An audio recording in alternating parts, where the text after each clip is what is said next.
pessoal, eu sou Ana Carolina, eu sou psicóloga, neurocientista e professora da Universidade Federal do Tocantins.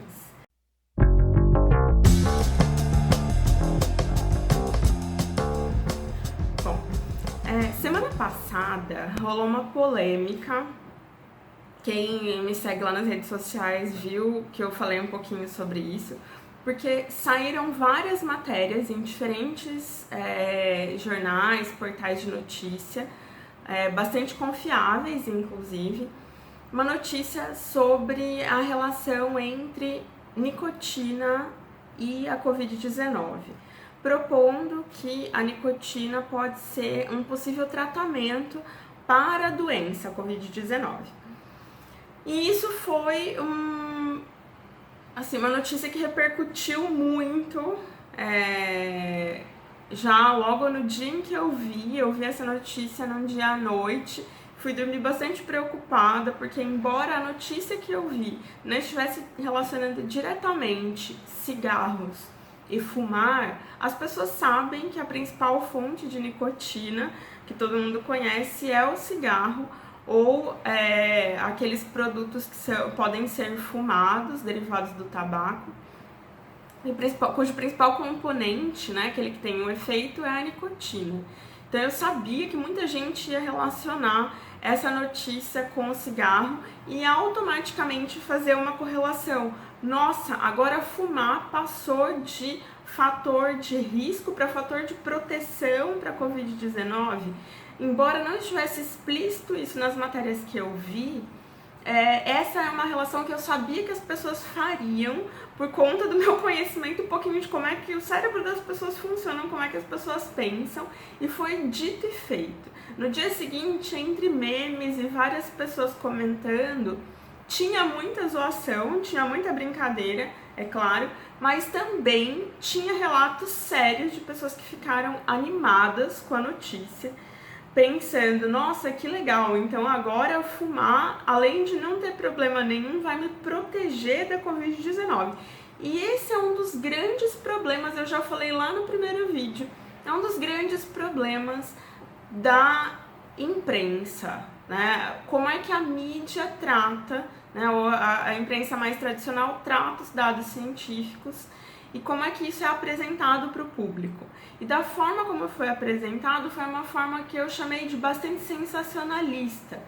Era uma forma de apresentar a questão para que as pessoas se interessassem e fossem lá clicar e compartilhar a matéria. E nisso, muita gente vai ler só o título da matéria. A gente sabe que a maior parte das pessoas não clica lá para ler a matéria completa, inclusive muitas vezes as matérias são até restritas, só para assinantes. Então muita gente fica só com a manchete. E dessa manchete dava, eu sei que era uma forçadinha, mas dava para as pessoas entenderem que ela sugeria que o tabaco seria agora um fator de proteção para o agravamento da Covid-19. E obviamente, assim que eu vi essa repercussão, eu pensei, nossa, é importante a gente falar disso. Eu já tinha pensado em fazer esse vídeo, em fazer essa revisão com esse tema. Para quem viu lá desde do vídeo anterior, eu já tinha anunciado, e foi antes de toda essa polêmica. Foi para falar exatamente da relação de risco que tem entre o tabagismo e a Covid-19, mas a partir disso virou uma polêmica, na verdade, né?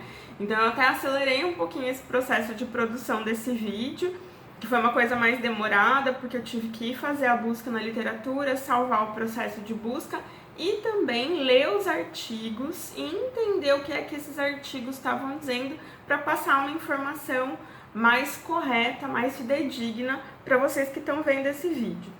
Né? Então, passar uma informação com uma certa responsabilidade, que é o que às vezes eu acho que a grande imprensa não tem e coloca um pouco a atratividade da matéria acima dessa responsabilidade, dessa ética. Mas esse é um outro assunto, não vou ficar aqui criticando a imprensa, vou falar para vocês o que é que eu descobri a partir dessa busca na literatura que eu fiz, o que é central nessa polêmica. Esses artigos jornalísticos são baseados em 2 artigos, principalmente. Eu fui lá procurar a fonte dessa informação.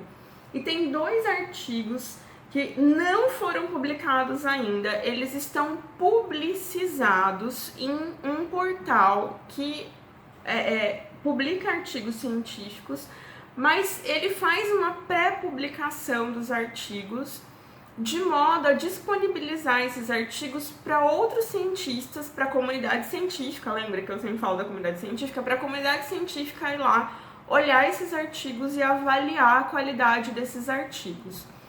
Depois de avaliada a qualidade desses artigos, é que se decide publicar oficialmente ou não. E o formato final dessa publicação é o tal do pré-print, né? Então, é uma versão prévia de uma possível publicação. Os 2 artigos estão nesta fase, nessa condição. Até esse momento no qual eu estou gravando esse vídeo, eles ainda estão nessa condição de pré-print. Aqui, estou olhando aqui para eles disponíveis online. E que tipo de informação eles trazem? Um dos artigos é um artigo original de uma pesquisa feita na França, um levantamento das características e das comorbidades das pessoas que deram entradas nos hospitais e tiveram diagnóstico de Covid-19. Essas pessoas foram acompanhadas em vários dados coletados, então muitos dos dados que a gente está vendo aí são dessa forma. As pessoas vão ser admitidas nos hospitais, vários dados delas vão ser coletados e isso vai virar publicação científica depois. Então essa é a questão aqui. Não foi um artigo pensado e planejado para avaliar essa questão, e isso eu já digo para vocês que é um tipo de dado menos confiável. Esse é um tipo de delineamento de pesquisa que é um levantamento mais naturalístico. Por quê? Eu fui lá e observei os dados conforme eles estão acontecendo naturalmente, não fiz nenhuma manipulação e, inclusive, com certeza, esses autores não fizeram nenhum planejamento na coleta desses dados. Esses dados chegaram até eles junto com as pessoas que procuraram o serviço de saúde. Não tem problema. Acontece que como o controle desses dados é muito menor do que numa pesquisa, como eu mostrei para vocês já, como é uma pesquisa experimental, por exemplo, que a qualidade dos dados depende muito da metodologia de coleta desses dados. A qualidade dos dados depende muito do delineamento da pesquisa. As pesquisas que acontecem com dados já coletados e coletados dessa forma menos rigorosa, eles também são um pouco menos confiáveis. Não significa que eu não possa usar e não significa que as pessoas não usem e não extraiam muito boas informações desse tipo de dado. Mas isso também significa que geralmente eu preciso de um N, que é um número de participantes, muito maior nesse tipo de pesquisa para fazer algum tipo de afirmação mais consistente do que em delineamentos mais controlados. Numa pesquisa experimental, por exemplo, eu consigo inferir coisas com um número de participantes muito menor. Quando eu não tenho esse controle, como é o caso da maior parte desses estudos que vão trazer dados sobre tabagismo e Covid-19, eu preciso de números bem maiores para conseguir extrair alguma conclusão válida, algum dado que me interesse de verdade. E em relação ao tabaco e à Covid-19, está acontecendo isso.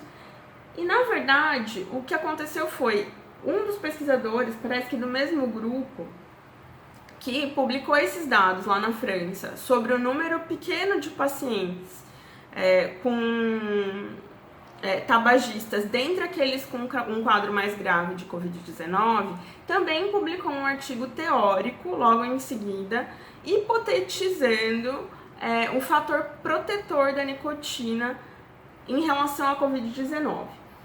E, obviamente, existe um fator aí complexo que eu não vou tentar explicar completamente, mas parece que já se sabe que o coronavírus, esse tipo de coronavírus agora, ele tem alguma afinidade pelos receptores nicotínicos em diversos locais do corpo. Então, existem receptores que são os mesmos nos quais a nicotina se liga e que estão relacionados com a forma como o coronavírus entra nas células. Então, tem uma relação com esses receptores nicotínicos do nosso corpo. São receptores que estão lá nas nossas células, tá? Então, a gente já tem eles lá e, por um acaso, eles chamam nicotínicos porque se descobriu que a nicotina que está presente no tabaco se liga a esses receptores. Então, a gente já tem esses receptores, a nicotina que vem e se liga lá. E aí, no artigo teórico, esses autores tentam fazer essa relação e levantam uma hipótese científica de que talvez a nicotina, quando ingerida, seja uma forma de tratamento, porque talvez ela atrapalhe o coronavírus de entrar na célula. Bem resumidamente, bem simplificadamente, é isso. E aí esse artigo teórico propõe isso. Mas é importante ressaltar, isso não sai direito nas matérias jornalísticas. Os dois artigos, obviamente, porque a gente precisa ter essa responsabilidade quando a gente vai publicar um artigo científico, os dois artigos deixam muito claro que, em primeiro lugar, o artigo francês que estabelece lá a relação entre um menor número de fumantes e o agravamento da Covid-19, também afirma que o número de pacientes que eles tiveram, principalmente o número de fumantes, nesse estudo, não é suficiente para fazer nenhuma afirmação nesse sentido. Tá? É uma hipótese que se extrai desse artigo, mas não é uma afirmação que o próprio artigo faça. Eles também não fazem isso. Lá no finalzinho do artigo, justamente, eles vão falar que não dá para tirar essa conclusão. Vou deixar também disponível o link para esses artigos, para quem quiser ir lá conferir. E no artigo teórico, eles também deixam muito claro que a proposta de colocar a nicotina como um potencial tratamento para a Covid-19 não tem a ver com o cigarro fumado, não tem a ver com o tabaco em si, tem a ver com a nicotina.